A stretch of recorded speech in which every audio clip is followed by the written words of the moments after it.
wouldn't be an easy battle. I think it was an easy victory for him. So now today, still all his energy can put into the last round. Yeah. And it's an interesting psychological scenario for Hikaru here, because if Hikaru takes too many risks and it all backfires on him, there are other people waiting in the lines to kind of catch him up. You have Gukesh half a point behind him. Also Wesley So and Anish Giri, they're on 11.5 points with classical wins in their encounters. They can leapfrog over Hikaru. So my question is, like, how much risk should Hikaru take? Well, I know that we want him to take risk, the fans want him to take risk, his viewers on his channel want him to take risks, because first prize, eternal glory, going down in the history books, that's the most important thing. But as you mentioned, Jovanka, tumbling down to 4th or 5th place would not be a great way to end the tournament. So, yeah, it's hard to say, Judith. You've been in situations like this before. What do you think Hikaru's approach should be? Well, I think it's very difficult to say, because Hikaru had to make a decision how he wants to play. I think he can only win if he has a very clear strategy, not only generally talking about the opening preparation, but also if he decided in his mindset that he's going to give all in. He's not going to be ready for compromises, and whenever it's possible, he's going to go for a risky play.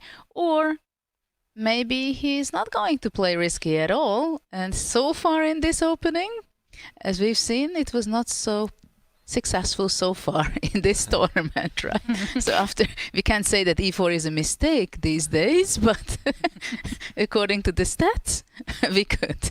Yeah, absolutely. And knight f3, we predict that Fabi will also develop his knight to knight c6. And now Hikaru looking up to the ceiling. Is he going to develop his bishop to b5, bishop c4? It's an Italian. It's an Italian. Good news for Hikaru is that it will lead to a very tense game. He has a lot of experience here, mostly from the black side. The bad news is that nobody has won with white in the Italian in the classical this tournament either. And wow, going for, in the 2 knights variation, he's going for the fried liver attack. He's hitting the f7 pawn. This is, at least it was popular in my youth, Jovanka, Judith. Is this a surprise to you? Not many top players employ this knight g5 move these days. It was actually recommended by Wesley So in his Chessable course, and I tried my hand at it a few times online, and it was too much greed.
And the knight does retreat, but Fabiano has played an exceptional tournament, and it all collapsed on the count of one blunder.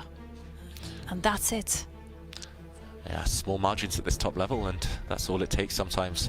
The killer instinct, the technique of these top players is, yeah, just first class. And knight c6, he's trying to get around.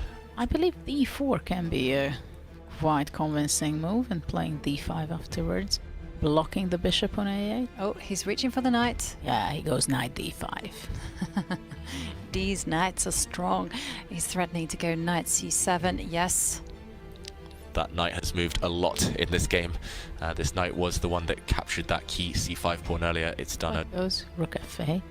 Yeah, it's done a tour of the whole board. Rook f8. The black rook has to move. There's a knight fork threatened on c7. Fabi moves his rook. Now, how to kill the game? Is he going to keep jumping with his knights? Is he going to push some pawns? Probably knight b6, bishop b7, knight d7. I feel like now is the time to push some pawns. And I feel like... f4. Exactly. He F4 doesn't you want to push. allow the opportunity of black to play rook f3, so kill it. And, well, Hikaru is simply enjoying his position. 4.5 minutes. This is not nerves. This is just Hikaru calculating, trying to find the quickest finish, the smoothest finish with no counterplay. And there we can see the results of another game. Anish Giri and Shakhriyar Mamedyarov did play out.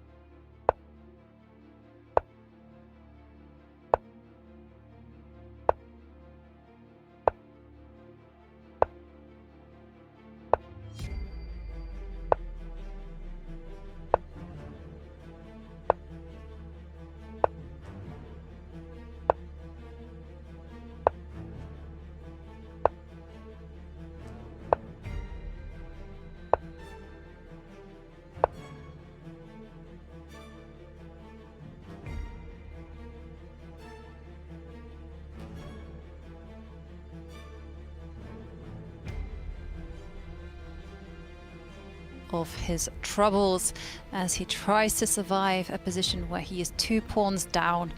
King moves to g8. Yeah, this one looks beyond redemption, but he's still fighting Fabi. Good technique here, instructive for everyone at home. Never give up, even if there's a 1% chance you might save the game. It's decisive for the tournament now.